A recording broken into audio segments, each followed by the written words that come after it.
need to know their trigger points. You need to know the things that you say that get them really emotional. And once you have identified those things, you simply need to avoid them in conversation.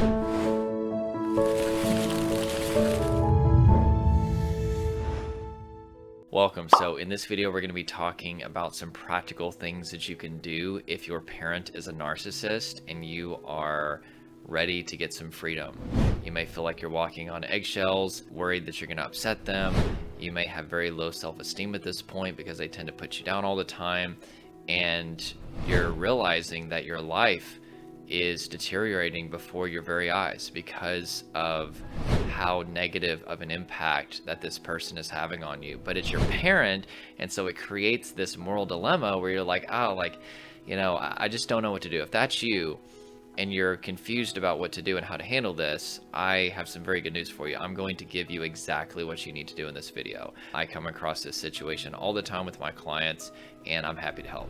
So make sure to click like if this helps you, subscribe, join the trauma-free family, and comment something below if you are suffering with this situation. What are some things that you've done to help get yourself free of this situation? Let's go and get right to it. So the first thing that I will say is whenever I say the word narcissist, I want to be very clear what I mean by that. I mean an actual narcissist, which is somebody who operates in the 9 traits of narcissism on a consistent basis in an extreme way. Statistically, it's about 1 to 3% of the population. However, I think those numbers are much higher simply because if somebody is a narcissist, it's not like they're going to fill out a survey and be like, hey, you know what? Oh, you know what? I think I'm superior. Oh yeah, let me check that. Oh yeah, high levels of control and manipulation and gaslighting, projection. Nope, that's me. Like, they're just not going to do that.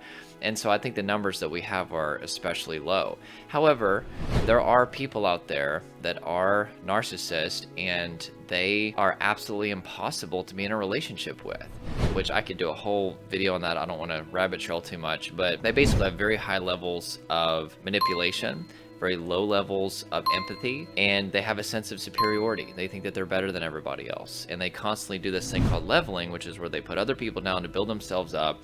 And in addition, they're vulnerability avoidant. They're essentially people that do not know how to handle their emotions. They have the emotional regulation of like a bratty 7-year-old, and so they are terrified of being vulnerable, which in the context of a relationship makes it impossible because they will never do things like forgive. They will never do things like trust.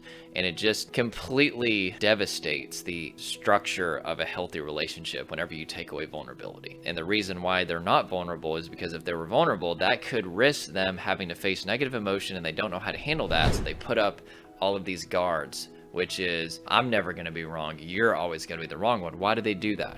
Because if you're always wrong and they're not wrong, then they never have to face the emotional distress of being wrong. Narcissism is essentially a defense mechanism to prevent having to deal with your emotions, is what it comes down to. That's a whole nother video, but let's go ahead and get talking about this. If you are dealing with a person that's like this, I'm very sorry to hear that, but there are practical things that you can do to get your freedom back. You're not stuck in this cycle forever, and I'm going to tell you what to do. So the first thing, and this is extremely difficult, but necessary. You have to remove the expectation that they will ever be able to provide what you need as their child. And it's like grieving a death, but you're actually grieving the death of what never was. They never were capable of giving you what you need as their child. But there's this God-given desire for us to connect with our parents that just makes us continually try to extract that affection and that identity and that validation that we so desire. And if you don't recognize this pattern, you could spend 30, 40 years, you could spend your whole life trying to get that from somebody that is absolutely incapable of giving you those needs. Again, a narcissist is literally like a dysregulated 7-year-old, and they may be in an adult's body, but they have the emotional regulation of a bratty 7-year-old. And so would you ever try to get a sense of identity and validation and relationship from a bratty 7-year-old? Of course you wouldn't, right? But you see this adult and it's also your mom or your dad, and so you think, oh, well, surely at some point they're going to start giving me the things that I need. But because of the narcissism, it makes it to where they're not able to focus on anybody but themselves.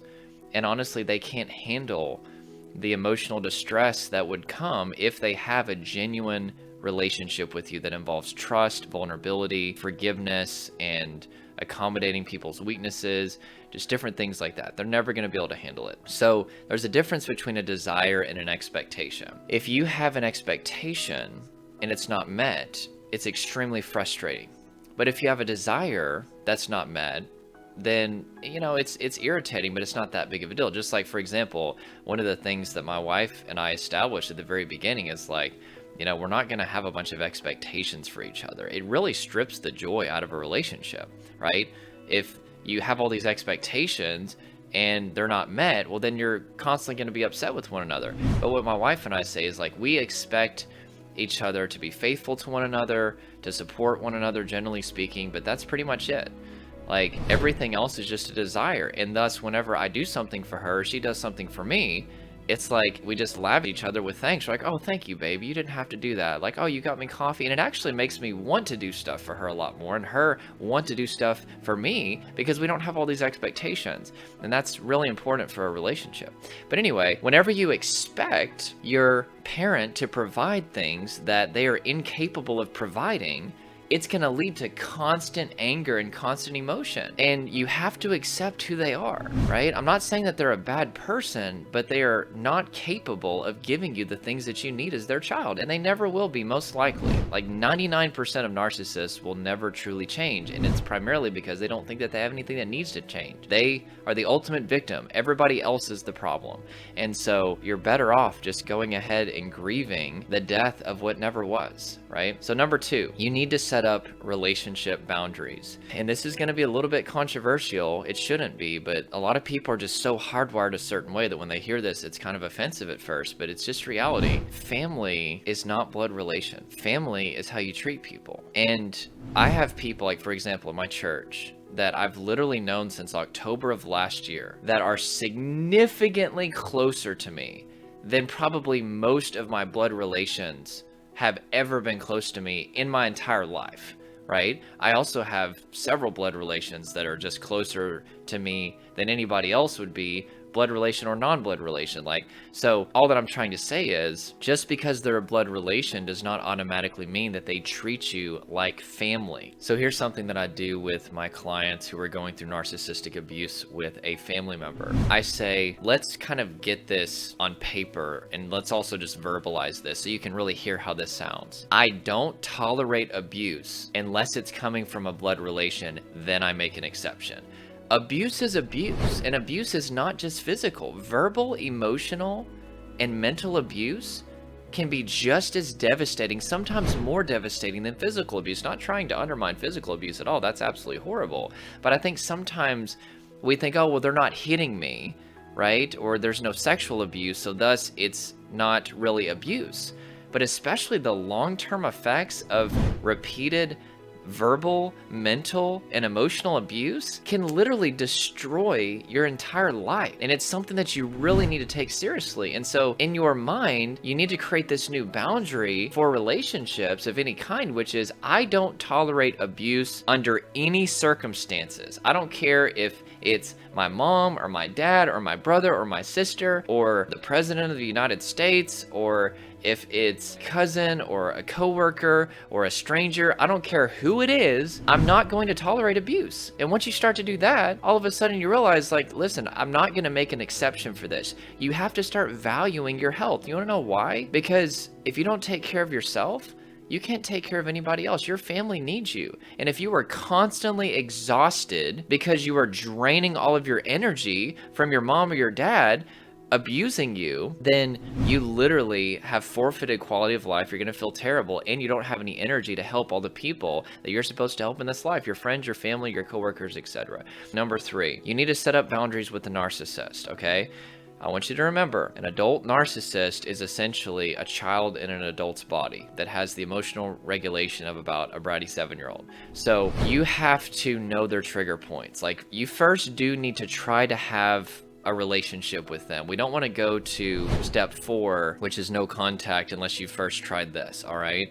Because a lot of times more often than not, if you're very careful, you can have at least a connection with them without it leading to all the exhaustion that you're experiencing now. So you need to know their trigger points. You need to know the things that you say that get them really emotional. And you also need to know the things that they say that get you emotional, and practice calming your body whenever they say those things to make sure that you don't get upset as well. And once you have identified those things, you simply need to avoid them in conversation. And what I mean by that is, let's say that they start talking about something that you know historically gets them really, really emotionally dysregulated or gets you upset. Just kind of gently redirect them, right? So an example would be they start talking about that thing that you know is gonna go to a bad place, and maybe you just kind of laugh about it and you're like, absolutely, no. Hey, real quick, how's work been? I don't mean to change the subject, but like, hey, how's work been? Or maybe you just kind of just say that you agree with them even though you don't, right? Remember, you have to just accept how things are. Like, you're either going to go to war against them, which is going to exhaust you, or sometimes you just got to be like, yeah, absolutely, yeah. So anyway, I do have to go, or, you know, you can also just redirect the conversation towards something else. And when you do that, you're going to find out really fast if they're going to honor your boundaries. Because if you do a redirect and then they just stay on that topic and they just like, well, why are you trying to change the subject? Right? Like, oh, so you don't want to talk about it? Oh, like, you know, or just whatever they try to do. That's going to tell you that they most likely are not going to honor these boundaries, and you're going to have to go to step 4, which is the last thing that we want to do, but it is something that you have to do if the first things that I said to do don't work, which is you go no contact if they won't honor your boundaries, right? And this is where you communicate with them. I have tried to have a connection with you without it leading to exhaustion, and it has not worked. I've tried to avoid the things that tend to get everybody emotional, and you're just not honoring that. So unfortunately, I am going to have to stop talking to you. You could send them that message, or you could just go ahead and stop talking to them, right? It's really up to you. And this can be for a period of 6 months, this could be a period of a year, or you could do something called indefinite no contact if it is a very highly abusive situation and you've got a long history of trying to make things work and they just will not honor your boundaries. You may have to go indefinite no contact in order to have peace in life. And I know that it hurts, and I know that it's not something that I'm even wanting to tell you. I wish that I didn't have to tell you this, but this is a decision that some people are going to have to make, because again, they're probably never going to change, because they don't think that they have any issues.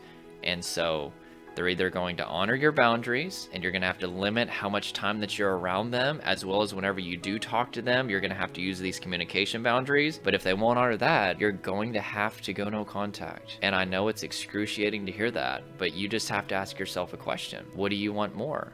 Your peace, or appeasing this person who doesn't have your well-being and health in mind? So anyway, that's it. I know this wasn't necessarily a fun video to talk about, but this is what a lot of people needed to hear who have been struggling with this for a long time. I come across this situation all the time, and I hope that this has helped you. Click like if this helped you so we can get the algorithm going. Comment something that'll also help the algorithm, and subscribe if you want more help with this. I am going to start talking more about narcissistic abuse. I was talking about it on TikTok for about a year, and just so many people, it seems like, were helped by that. I haven't really talked about this much on YouTube, but I'm really excited to talk about it because I have a lot to say about this. So anyway, I hope you have an awesome day, and I will talk to you in the next video.